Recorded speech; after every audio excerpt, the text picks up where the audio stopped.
본문의 말씀은 시편 32편 말씀인데 이 제목을 참회의 은총이다 이렇게 제가 정해봤습니다. 허물의 사함을 얻고 그 죄의 가림을 받는 자는 복이 없도다 이렇게 시작되는 이 시편 32편 말씀은 성 아우구스티누스의 애송시라고 합니다. 그분이 늘상 이 말씀을 묵상하고 있습니다. 이것을 셀리코라고 하는 분은 그가 쓴 책에서 말씀하고 있는데 이 성 아우구스티누스는 아주 울적한 심정으로 이 시편을 읽었어요. 그리고 죽지 얼마 전에는 자기 앞에다 이렇게 침상에다가 그걸 붙여놓고서 날마다 이 시편을 가지고 자신을 수련하고 또 돌아보고 또 돌아보는 그러한 말씀 속에서 우애를 찾고 주님 앞에 갔습니다. 한편 종교개혁자 마르틴 루터는 시편 32편을 사도 바울의 시다 이렇게까지 막 칭송을 하는 거예요. 구원과 인내로 충만한 시이기 때문에 하고 그는 이렇게 설명을 합니다.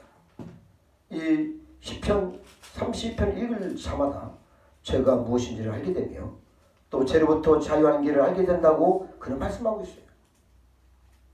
초대교회에서 다윗의 참회라고 하여 즐겨 읽던 이 이른바 시편에 약 7편이 회개의 시간이 있어요. 그 중에 한 편이 이 30편 말씀입니다. 성 아우구스티누스는 이렇게 말했습니다. 최고의 지식은 우리가 죄인이라는 것을 사실을 아는 것이다. 최고의 지식은 내가 죄인이라는 것을 아는 것이라는 얘기죠. 여러분 모든 것을 안다 하더라도 내가 죄인이라는 것을 모르면은 그건 무지한 사람이에요. 무지하기에 구원도 얻을 수 없는 사람이 됩니다. 아마도 지식 중에 가장 얻기 힘든 지식은 내가 죄인이라는 것을 아는 지식일 것입니다. 사람이 자기 자신을 알기란 지극히 어렵습니다. 하물며 자기 자신을 죄인이다 이런 사실을 알기는 더욱더 어렵죠. 그러나 그것을 아는 것보다 더 중요한 지식은 저는 없다고 생각을 합니다. 어느 학교에서 설문조사를 했습니다. 아이들한테. 그랬더니 나중에 너는 무엇이 되고 싶느냐? 뭐 변호사, 국회의원, 대통령, 장군 뭐 아닐 때 그렇잖아요. 그런데 한 어린애가 미안합니다. 제 잘못을 인정합니다. 저는 이런 사람이 되고 싶습니다. 이렇게 쓴 거예요. 그것을 자기 부모한테 배웠습니다. 아주 정말 큰 인정이문이라고 생각을 해요. 큰 사람이어야 그런 말을 할 수 있기 때문입니다. 미안하든지 내 잘못이라고 말하기는 그만큼 어려운 일입니다. 허물과 죄를 인정하는 것이야말로 이 시대에 우리에게, 우리 나라에게 꼭 필요한 말씀입니다. 인간의 궁극적인 관심사는 두 가지가 있습니다. 하나는 죽음의 문제예요. 하나는 죄의 문제입니다. 죽음의 문제에 관심을 가지기 시작한다면 이 사람은 아주 철이 낮다 이렇게 할 수 있어요. 비로소 인간이 좀 돼가고 있는 것이죠. 그리고 죄의 문제에 대해서 다시 이 관심을 가진다면 도덕적인 존재가 된다 또 이렇게 말씀을 해요. 그리고 나아가서 죄의 문제를 어떻게 해결할 것인가를 아는 것은 바로 성도가 된 길입니다. 할렐루야. 여러분 넘어지지 않는 사람보다는 넘어졌다 다시 일어나는 사람이 위대한 사람입니다. 죄를 짓지 않는 사람보다는 회개할 줄 아는 사람이 더 위대한 사람이라고 저는 생각합니다. 오늘의 시편 저자인 다윗 왕은 아주 성군이라고 일컬고 있어요. 유대나라 역사상의 많은 왕들 중에서 아주 가장 으뜸으로 높임을 받습니다. 다윗은 신구약 성경을 통해서 그 이름이 약 800번 정도 나올 아주 대단한 인물이죠. 그러나 여러분 그런 온전한 사람이 아니었습니다. 하나님의 사랑을 특별히 믿고 받고 하나님께서 특별히 기뻐하시는 사람이었습니다. 그러나 그는 온전한 의인이 아니었어요. 내종 다윗의 정직한 가치라는 말이 성경에 여러 군데에서 발견할 수 있어요. 정직하다는 얘기죠. 하나님께서 보신 인간 다윗은 정직한 사람입니다. 정직한 사람이 다윗의 별명이에요. 그는 믿음에 정직하고 회개함에 정직한 사람이었습니다. 그래서 다윗이 위대한 것입니다. 다윗은 밧사바를 우리가 알다시피 성경에서 보면 보내게 됩니다. 죄를 지켜야 되죠. 그래서 임신을 하게 됐어요.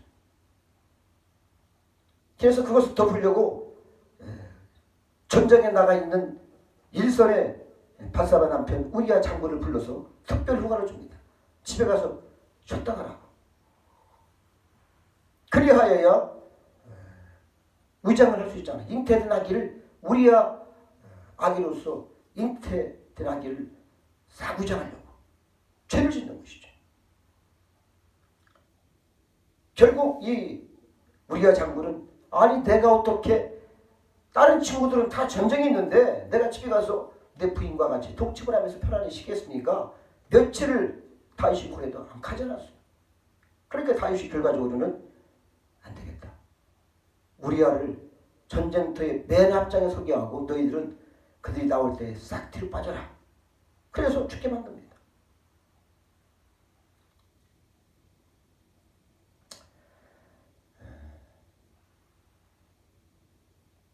모든 일이 다 그렇듯 숨겨진 것처럼 생각을 했죠. 이것이 다윗의 죄입니다. 그런데 그 일들이 그렇게 무사히 넘어갈 수 없었던 것이죠. 그는 엄청난 고뇌에 빠집니다. 오늘 시편 말씀 보면 그런 거예요. 날마다 괴로워서 살 수가 없는 거예요. 때마침 나단 선지자가 찾아와서 사무엘하 12장 7절 말씀 보면은 그렇게 말씀이 쭉 나열되어 있어요. 1절부터.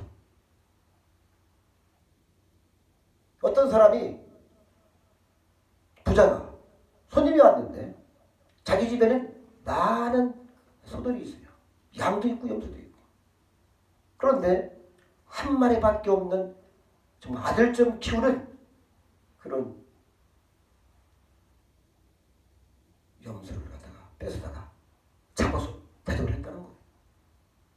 그러니까 다윗이 듣고서 아니 나단 선지자니 그런 사람은 반드시 죽여야 되고 4배의 보상을 해야 됩니다. 이렇게 얘기를 하는 거예요. 그럴 때에 뭐겠습니까? 당신이 그런 사람이요 그랬어요. 당신이. 그때 회개를 시작합니다. 인정합니다. 내가 죄인입니다. 나는 하나님 앞에 죄를 지었습니다. 하고 아무런 변명도 않고 무릎을 꿇는 거예요.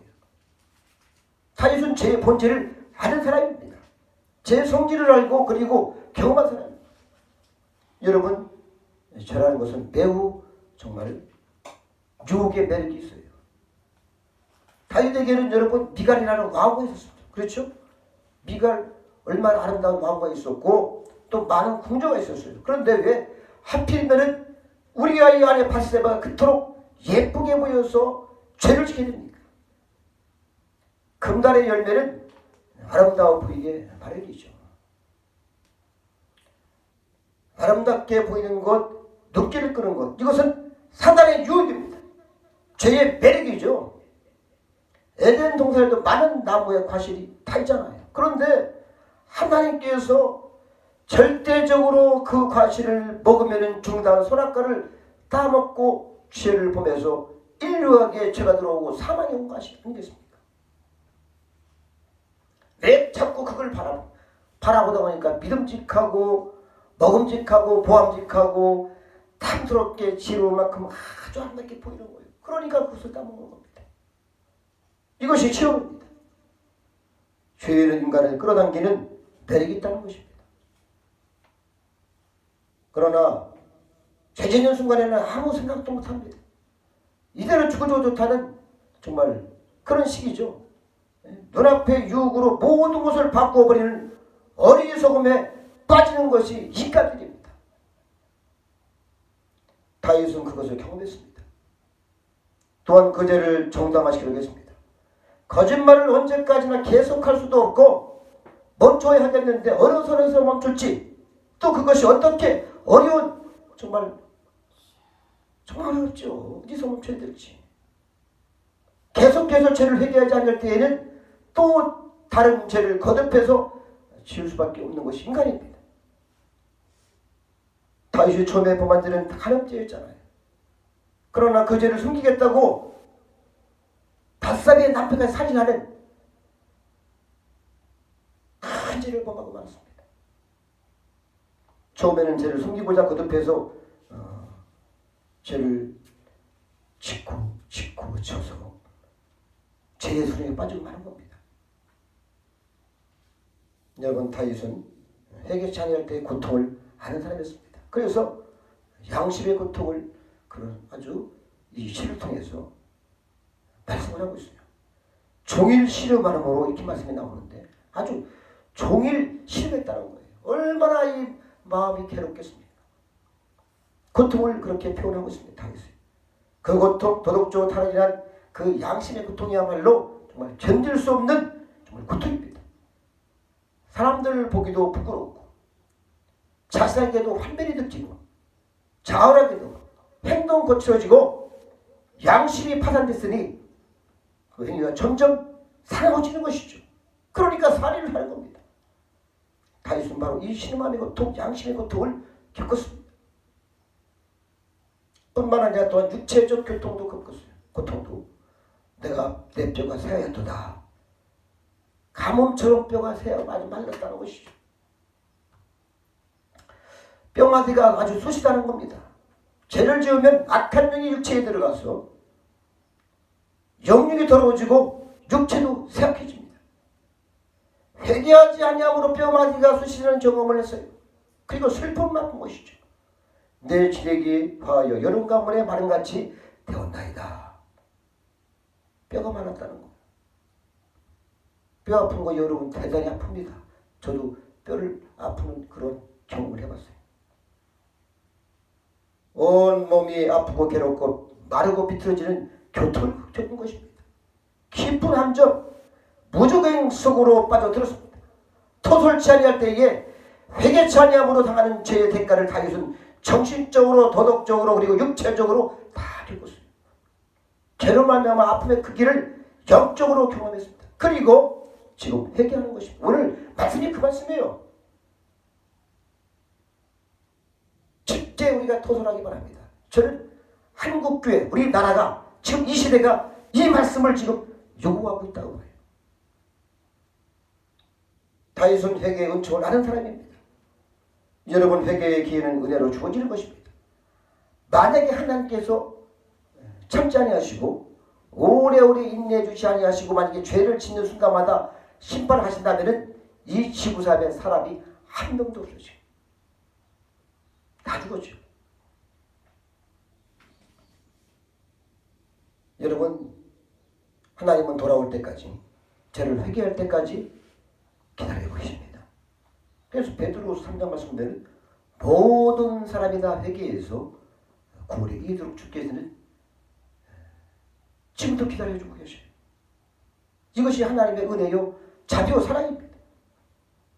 여러분, 그런데 어떤 사람은 때로는 사업에 실패하고 때로는 병이 들고 때로는 자녀가 낙선을 하고 사람으로 살자 움직여서 될 수도 없고 능력을 할 수 없는 그런 상황을 당하게 됩니다. 이때에 주님께서는 은혜를 주시는 거예요. 자기를 내려놓고 주님을 부를 수 있는 기회를 주십니다. 우리는 회개의 기회가 주어질 때에는 놓치지 말고 붙들어야 합니다. 이 기회를 놓친다면 마침내 회개하기가 어렵습니다. 개인도 나라도 교회도 국가도 마찬가지입니다. 많은 사람들이 놓쳤어요. 성경에 보면은 바리새 사람들, 제사장, 빌라도 이런 사람들이 회개를 하지 않았죠. 기회를 놓친 것입니다. 다윗에게 나단 선지자를 보내주신 건 은총입니다. 혼자서는 회개하기가 어렵죠. 이 시대에도 회개를 외치는 종들이 많이 있습니다. 괴로워서 어쩔 줄을 모르고 있을 때 하나님께서 나단 선지자를 통해서 당신이 그 죄인이다 이렇게 말할 때에 이때가 다윗은 기회 있어요. 그래서 철저히 회개하고 고통하면서 눈물을 뿌리는 거예요. 이 말씀에 아직도 나의 그 말씀이 들려온다는 것은 아주 크나큰 크신 은총입니다. 이 말씀이 가슴에 새겨진 은혜가 있기를 바랍니다. 회개라는 것은 자기 포기를 의미합니다. 위대한 자기 부정을 또한 의미합니다. 이제 다윗 왕은 전부를 잃어야 하는 순간이 왔어요. 생명 문제가 아닙니다. 상상을 해보세요. 다윗 왕은 왕자에 앉아서 삼권을 다 우지하고 위풍당당하게 최고의 대장으로서 우리나라 대통령도 전쟁이 나면 최고의 대장입니다. 원수죠. 그런 자리에 있는 거예요. 이런 사람이 유부녀와 간통을 하고 비겁하게도 그 여자의 남편을 죽였습니다. 다윗 왕이 이런 사람이라고 마침내 만천의 이 죄가 드러난 찰나에 그럼 여러분 어떡하겠습니까? 나 몰라. 난 아닙니다. 이렇게 해야 되겠습니까? 명예고 위신이고 권세고 다 포기해야 하는 그런 순간이에요. 다윗이. 그러나 다윗 왕은 담대하게 용기를 찾았습니다. 그는 하나님께 다 맡겨버립니다. 하나님께 깨끗이 의탁해버리는 것이죠. 백성들이 돌을 던지든 말든 어떤 망신을 당하든 어떤 의가 오든 상관이 없습니다. 하나님, 내가 죄를 지었습니다. 회개함으로써 그 정직함이 하나님은 그것을 인정한 것입니다. 그래서 다윗은 자기 영혼을 소생시켜 받은 거예요. 할렐루야. 다윗은 용서의 은혜, 사죄의 연축을 알고 감격하고 기뻐하는 그런 사람이었습니다. 오늘 성경 말씀을 중에도 그런 고백이 있습니다. 주께 내 죄를 아뢰고 내 죄악을 숨기지 아니하였더니 곧 주께서 내 죄악을 사하셨나이다. 아멘. 율법적인 관계에서 청산을 의미하는 것이죠. 법적으로 깨끗이 용서받았다는 것입니다. 빚을 갚듯이 죄값을 말끔히 청산한 것이죠. 그리고 자유가 주어집니다. 이것이 사죄의 은총입니다. 그 노여움은 잠깐이요 그 은총은 평생이로다. 할렐루야. 10편 30절 5절 말씀이 있어요. 우리가 오늘 본문에서 죄의 가림을 받는다는 복이 있다고 하는데 하나님께서 우리 죄를 사하실 때에도 그 모든 허물을 깨끗이 덮어주십니다. 다윗은 이렇게 말했어요. 동위에 서에서 본 것처럼 우리의 죄가를 우리에게서 멀리 옮기었다. 이렇게 말씀을 하고 있어요.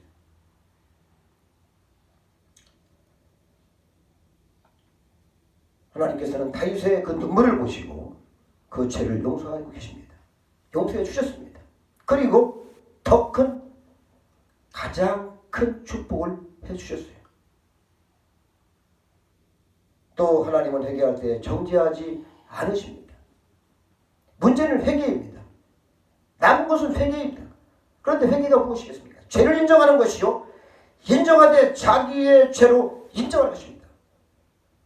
밧세바가 그렇게 예쁘게 보여서 밧세바 때문에 그렇습니다. 이렇게 어떠한 변명을 하지 않았어요. 변명하는 것은 회개가 아닙니다. 가끔 우리가 다투다가 사과를 하면은 사과하다 말고 당신도 이렇게 이런 문제가 있잖아. 이렇게 얘기하면은 사과가 잘 안 돼요. 그냥 잘못했습니다. 다 제 문제입니다. 미안합니다. 정말 이렇게 하면은 끝나는 것이죠. 이렇게 끝내야 되는 것이죠.